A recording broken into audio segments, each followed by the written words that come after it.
అప్పుడున్న ఎమ్మెల్యే గాదరి కిషోర్, నాటి జిల్లా మంత్రి జగదీష్ రెడ్డి అనుక్షణం రివ్యూలు చేస్తుండేవారు.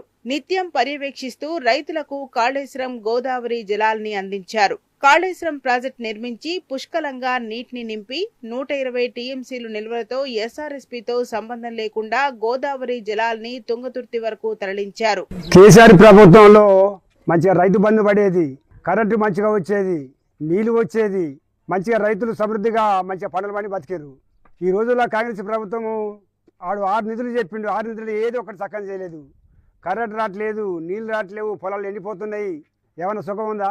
తుంగతుర్తితో పాటు సూర్యాపేట, కోదాడ వరకు 2 లక్షల ఎకరాలకు గోదావరి జలాల్ని పుష్కలంగా అందించారు అప్పటి సీఎం కేసీఆర్. ఇక్కడి ఎస్ఆర్ఎస్పీ కింద ఉన్న డిబిఎం 69, 70, 71 మేజర్ల ద్వారా నీటిని పుష్కలంగా వదిలారు. ఫలితంగా నాడు ఒక్క తుంగతుర్తిలోనే 80,000 ఎకరాలకు గోదావరి జలాలు పుష్కలంగా అందించగలిగారు. కరెంటు